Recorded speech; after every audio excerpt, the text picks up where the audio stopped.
Whitefield police ಠಾಣೆಯವರು ಮತ್ತು Mahadevapura police ಠಾಣೆಯವರು ಕೆಲವೊಂದು mobile ಫೋನ್ಗಳ ಕಳ್ಳತನದ ಪ್ರಕರಣಗಳು ಮತ್ತು ಸುಲಿಗೆ ಪ್ರಕರಣಗಳನ್ನು ಪತ್ತೆ ಮಾಡಿದ್ದಾರೆ.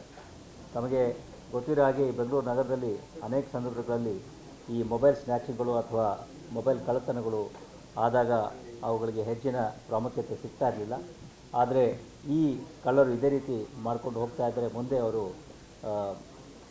ಮುಂದುವರಿದು ಬೇರೆ ದೊಡ್ಡ ಮಟ್ಟದ ಕಳ್ಳತನಗಳನ್ನು ಅಥವಾ ದೊಡ್ಡ ಮಟ್ಟದ ಅಪರಾಧಗಳನ್ನು ಮಾಡ್ತಕ್ಕಂಥ ಸಾಧ್ಯತೆ ಇರೋದರಿಂದ ಅವುಗಳನ್ನು ಕೂಡ ನಾವು ಗಂಭೀರವಾಗಿ ಪರಿಗಣಿಸ್ತಾ ಇದ್ದೇವೆ. ಅದಕ್ಕೆ ಪೂರಕವಾಗಿ ಮತ್ತು ಸಾಕ್ಷಿಯಾಗಿ ಈಗ ವೈಟ್ಫೀಲ್ಡ್ ಪೊಲೀಸ್ ಠಾಣೆಯಲ್ಲಿ ಮೊಬೈಲ್ ಕಳ್ಳತನ ಮಾಡ್ತಾ ಇರ್ತಕ್ಕಂಥ ಒಬ್ಬ ವ್ಯಕ್ತಿಯನ್ನು ಬಂಧಿಸಿ ಸುಮಾರು 32 ಮೊಬೈಲ್ ಫೋನ್ಗಳನ್ನು ಅವರು ವಶಪಡಿಸಿಕೊಂಡಿದ್ದಾರೆ. ಇದು ಪ್ರಮುಖವಾಗಿ ವೈಟ್ಫೀಲ್ಡ್ ಪೊಲೀಸ್ ಠಾಣೆಯಲ್ಲಿ ಈ ವಾಟರ್ ಶಾಪ್ ಅಂಗಡಿಯಲ್ಲಿ ರಾತ್ರಿ ಅವರು ಮಲಗಿದ್ದಾಗ ಕಳ್ಳ ಬಂದು ಅಲ್ಲಿ 2 ಮೊಬೈಲ್ ಫೋನ್ಗಳನ್ನು ಕಳ್ಳತನ ಮಾಡ್ಕೊಂಡು ಹೋಗಿರ್ತಾನೆ. ಇದರ ತನಿಖೆಯನ್ನು ಕೈಗೊಂಡ ಪೊಲೀಸರು ಆ ವ್ಯಕ್ತಿಯನ್ನು 2 ಮೊಬೈಲ್ ಫೋನ್ಗಳ ಸಮೇತ ದಸ್ತಗಿರಿ ಮಾಡಿ ನಂತರ ಆತನನ್ನು ಕೂಲಂಕಷವಾಗಿ ವಿಚಾರಣೆ ಮಾಡಿದಾಗ ಆತನ ಬಳಿಯಿಂದ ಇನ್ನೂ 30 ಮೊಬೈಲ್ ಫೋನ್ಗಳು ಪತ್ತೆಯಾಗಿರ್ತವೆ. ಇವುಗಳನ್ನೆಲ್ಲ ಆತ ಇದೇ ರೀತಿಯಲ್ಲಿ ಬೇರೆ ಬೇರೆ ಕಡೆಗಳಿಂದ ಈ ರಾತ್ರಿ ಹೊತ್ತು ಅಂಗಡಿಗಳಲ್ಲಿ ಇಟ್ಟಿರ್ತಕ್ಕಂಥ ಈ ಮೊಬೈಲ್ ಫೋನ್ಗಳನ್ನು ಕಳ್ಳತನ ಮಾಡಿರ್ತಕ್ಕಂಥದ್ದಾಗಿ ಈಗ ಗೊತ್ತಾಗಿದೆ. ಮತ್ತು ಈ ಮೊಬೈಲ್ ಫೋನ್ಗಳು ಯಾರದ್ದು ಮತ್ತು ಇವುಗಳ ಬಗ್ಗೆ ಎಲ್ಲಿ ಪ್ರಕರಣಗಳು ಆಗಿದ್ದೇವೆ ಅನ್ನೋದ್ರ ಬಗ್ಗೆ ಈಗ ಕೂಲಂಕುಷ ವಿಚಾರಣೆ ಅಥವಾ ತನಿಖೆ ನಡೀತಾ ಇದೆ. ಆರೋಪಿ ಮೂಲತಃ 9ನೇ ತರಗತಿ ಓದಿದವನಾಗಿದ್ದು ಬೆಂಗಳೂರು ಕಾಡುಗೋಡಿಯವನಾಗಿರ್ತಾನೆ. ಈತನ ಮೇಲೆ ಹಿಂದಿನ ಯಾವುದೇ ಪ್ರಕರಣಗಳು ಇಲ್ಲ.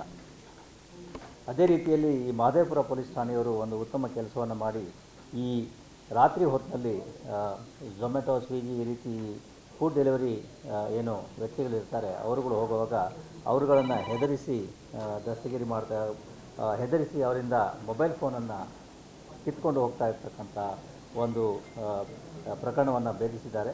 ಇದು ಮೂಲತಃ 17/7/24ರಂದು ಈ ಡೆಲಿವರಿ ಬಾಯ್ಗಳು ಈ ರೀತಿ ಹೋಗುವಾಗ ದ್ವಿಚಕ್ರ ವಾಹನದಲ್ಲಿ ಬಂದು ಇಬ್ಬರು ಅಪರಿಚಿತ ವ್ಯಕ್ತಿಗಳು ಈ ಮೊಬೈಲ್ ಫೋನನ್ನು ಕಿತ್ಕೊಂಡು ಹೋಗಿರ್ತಾರೆ. ತನಿಖೆ ಮಾಡಿರ್ತಕ್ಕಂಥ ಪೊಲೀಸರು 17/7ರಂದು ರಾತ್ರಿಯೇ ಅಂದರೆ ವೈರ್ಲೆಸ್ ಮುಖಾಂತರ ಅದನ್ನು ಫ್ಲ್ಯಾಶ್ ಮಾಡಿದಾಗ ರೆಡ್ ಹ್ಯಾಂಡ್ ಆಗಿ ಆ ವ್ಯಕ್ತಿಗಳಲ್ಲಿ ಒಬ್ಬ ಬಾಣಸ್ವಾಡಿ ಪೊಲೀಸ್ ಠಾಣೆಯಲ್ಲಿ ನಮಗೆ ಸಿಗ್ತಾನೆ. ಉಳಿದ ಇಬ್ಬರು ಓಡಿ ಹೋಗ್ತಾರೆ. ಇದು ಒಂದು ಉತ್ತಮ ಕಾರ್ಯಾಚರಣೆ. ಪೊಲೀಸರು ಕಂಟ್ರೋಲ್ ರೂಮ್ ಮುಖಾಂತರ ಮಾಹಿತಿಯನ್ನು ಕೊಟ್ಟು ಮುಂದಿನ ಪೊಲೀಸ್ ಠಾಣೆಗೆ ಹೇಳಿದಾಗ ಅವರು ಅಲರ್ಟ್ ಆಗಿ ಅಲ್ಲಿ ಆತನನ್ನು ತಡೆ ಹಾಕಿ ಅದರಲ್ಲಿ ಒಬ್ಬ ಅವರಿಗೆ ಸಿಗ್ತಾನೆ. ಆತನಿಂದ ಈ ಮೊಬೈಲ್ ಫೋನ್ ಸುಲಿಗೆ ಮಾಡಿರೋದಾಗಿ ಒಪ್ಪಿಕೊಂಡಿದ್ದರ ಮೇರೆಗೆ ಆತನನ್ನು ಬಂಧಿಸಿ ನಂತರ ಅದೇ ರೀತಿಯಲ್ಲಿ ಇನ್ನೂ 12 ಮೊಬೈಲ್ ಫೋನ್ಗಳನ್ನು ಇದೇ ರೀತಿಯಾಗಿ ಅವರು ಈ ಡೆಲಿವರಿ ಬಾಯ್ಸ್ಗಳಿಂದ ಕಿತ್ಕೊಂಡು ಹೋಗಿರ್ತಕ್ಕಂಥದ್ದು ಗೊತ್ತಾಗಿದೆ. ಉಳಿದ ಇಬ್ಬರು ಆರೋಪಿಗಳು ಇನ್ನೂ ಪತ್ತೆಯಾಗಿಲ್ಲ. ಈಗ ದಸ್ತಗಿರಿ ಆಗಿರ್ತಕ್ಕಂತಹ ಆರೋಪಿ ಮೇಲೆ ಈ ಹಿಂದಿನ ಪ್ರಕರಣಗಳಿಲ್ಲ. ಆದರೆ ಉಳಿದ ಇಬ್ಬರ ಪೈಕಿ ಒಬ್ಬನ ಮೇಲೆ ಹಳೆ ಪ್ರಕರಣಗಳಿರೋದಾಗಿ ಗೊತ್ತಾಗಿದೆ. ತನಿಖೆ ಇನ್ನೂ ಮುಂದುವರೆದಿದೆ. ಇನ್ನು ಮಾರತಹಳ್ಳಿ ಪೊಲೀಸ್ ಠಾಣೆಯಲ್ಲಿ ಮನೆ ಕೆಲಸದಾಕೆಯಿಂದ ಮನೆಯಲ್ಲಿಟ್ಟಿದ್ದ ಚಿನ್ನ ಮತ್ತು ವಜ್ರದ ಒಡೆಗಳನ್ನು ಕಳ್ಳತನ ಮಾಡಿರ್ತಕ್ಕಂತಹ ಪ್ರಕರಣಕ್ಕೆ ಸಂಬಂಧಪಟ್ಟ ಹಾಗೆ 3 ಜನರನ್ನು ಬಂಧಿಸಲಾಗಿದೆ. ಇದು ಮೂಲತಃ 14/7ರಂದು ಈ ಫಿರ್ಯಾದಿದಾರರು ಅವರ ಮನೆಯಲ್ಲಿಟ್ಟಿರ್ತಕ್ಕಂಥ 50ರಿಂದ 60 ಲಕ್ಷ ರೂಪಾಯಿಗಳಷ್ಟು ಬೆಲೆ ಬಾಳುವ ಚಿನ್ನದ ಮತ್ತು ವಜ್ರದ ಒಡೆಗಳು ಕಳ್ಳತನ ಆಗಿರ್ತವೆ ಅಂತ ಹೇಳಿದರ ಮೇರೆಗೆ ಅಲ್ಲಿ 7 ಜನ ಕೆಲಸಗಾರರು ಕೆಲಸ ಮಾಡ್ತಾಯಿದ್ರು.